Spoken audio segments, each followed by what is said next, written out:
Assalamualaikum warahmatullahi wabarakatuh.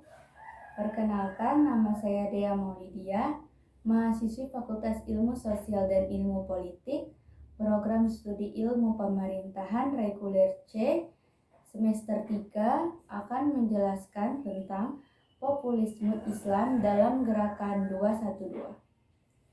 Pada kesempatan mata kuliah kali ini, yaitu Teori Gerakan Sosial dan Masyarakat Sipil, saya akan menceritakan mengenai Gerakan 212. Gerakan 212 sebagai suatu fenomena populisme Islam berbasis gerakan sosial keagamaan yang diikuti oleh berbagai organisasi Islam serta kontradiksinya dengan organisasi Islam lainnya. Fenomena Gerakan 212 diikuti oleh berbagai kelompok keagamaan, khususnya Islam. Keikutsertaan didasari oleh berbagai bentuk motivasi, tuntutan, prinsip, dan ideologi organisasi. Pro dan kontra cenderung didasari oleh pemaknaan mengenai ajaran agama dan juga ideologi serta prinsip organisasi. Identitas agama menjadi salah satu ideologi yang bersumber dari terbukanya ruang-ruang baru dalam pluralisme ide dalam perkembangan modernisme. Hal tersebut juga berimplikasi pada munculnya beberapa gerakan sosial baru berbasis ide dan konstruksi makna atas dasar agama. Munculnya beragam gerakan sosial keagamaan juga merupakan bagian dari perbedaan pemahaman dan aktualisasi atas tafsir teks-teks ajaran agama yang ada. Dalam konteks Gerakan 212, maka sumbangsih pemikiran untuk menjelaskan fenomena tersebut menjadi lebih detail dan mendalam. Munculnya histeria massa dalam gerakan sosial yang termanifestasi dalam Gerakan 212 berasal dari munculnya rantai kesetaraan di antara organisasi Islam. Kesetaraan dalam hal ini adalah bentuk universalitas atas adanya suatu perbedaan. Maka, merunut dari pemikiran universalitas adalah bagian yang secara integral dengan partikularitas. Keduanya saling berhubungan dan ketergantungan melalui adanya relasi-relasi yang terhubung satu sama lain. Tidak ada universalitas jika tidak ada partikularitas. Tidak ada kesetaraan jika tidak ada perbedaan. Munculnya rantai kesetaraan tidak lepas dari adanya subjek dan aktor politik yang menghegemoni berbagai rantai partikularitas dan perbedaan menjadi rantai kesetaraan. Elemen partikularitas ini ditemukan melalui munculnya rantai ekuivalen di dalam GNPV MUI yang beranggotakan lintas organisasi Islam. Seperti yang menjadi eviden adalah 3 organisasi yang secara serentak membangun struktur internal populisme melalui relasi rantai kesetaraan, 3 organisasi Islam yang berealisasi secara ekuivalen dalam konteks penelitian ini, diantaranya FPI, Persis, dan Al-Irsyad Al-Islamiyah. Dari adanya hal tersebut, maka terdapat heterogenitas dan segmentasi prinsip, ideologi, dan kegiatan dalam hal keikutsertaan organisasi Islam dalam Gerakan 212 yang tergabung dalam GNPF MUI. Diketahui partikularitas FPI terkandung di dalam ideologi, prinsip, dan kegiatan. Prinsip dan ideologi yang dianut oleh FPI sendiri adalah NKRI bersyariah yang diwujudkan dalam konsep rumah bersih aswaja. NKRI bersyariah sendiri memiliki pengertian yakni membersihkan NKRI dari sesuatu yang menyimpang sesuai dengan ajaran ahli sunnah wal jamaah.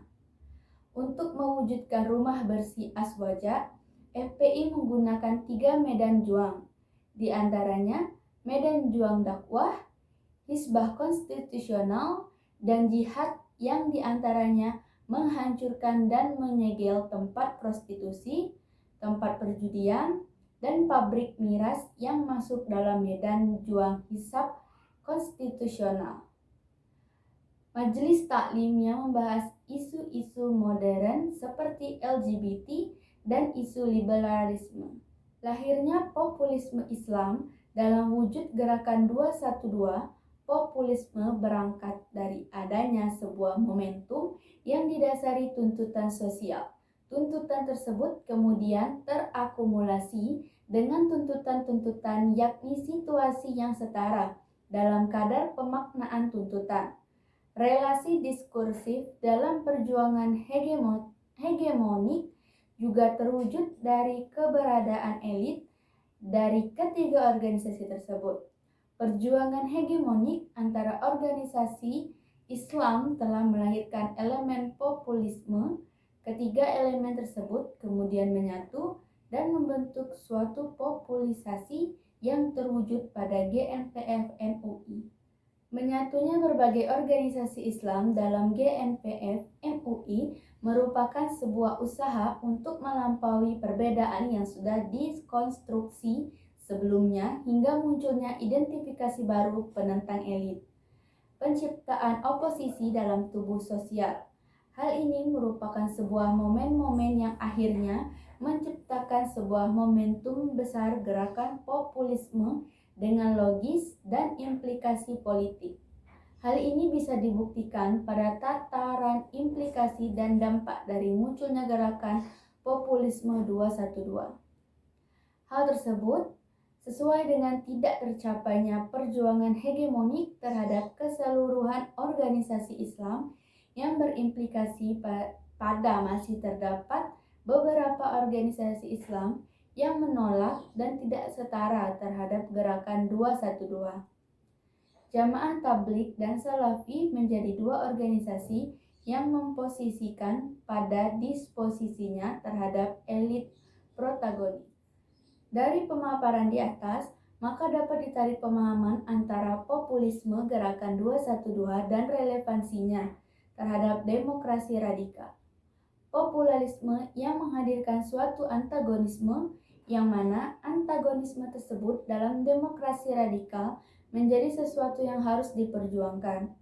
Melihat meluasnya pluralisme identitas yang juga relevan dengan fenomena gerakan populisme Islam 212, maka antagonisme atas dasar identitas menjadi sesuatu yang memungkinkan bagi terbentuknya populisme yang akan menjadi struktur antagonisme. Bertransformasinya relasi antagonistik ke arah agonistik merupakan penentuan bagi perjuangan demokrasi radikal.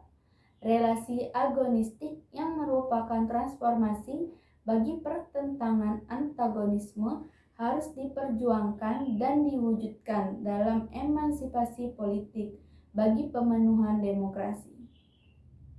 Populisme Islam gerakan 212 juga merupakan sebuah tantangan sekaligus dapat menjadi sumber daya yang potensial bagi terwujudnya demokrasi radikal.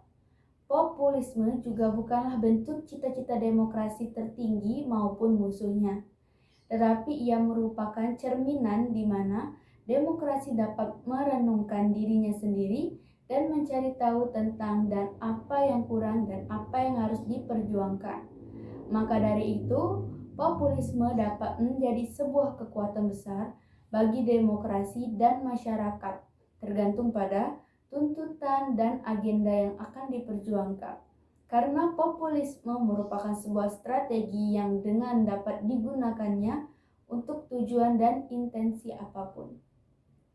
Ia dapat membawa kebaikan dan juga dapat menjadi mara bahaya bagi kehidupan umat manusia. Sekian pemaparan dari saya. Lebih dan kurangnya saya mohon maaf. Wassalamualaikum warahmatullahi wabarakatuh.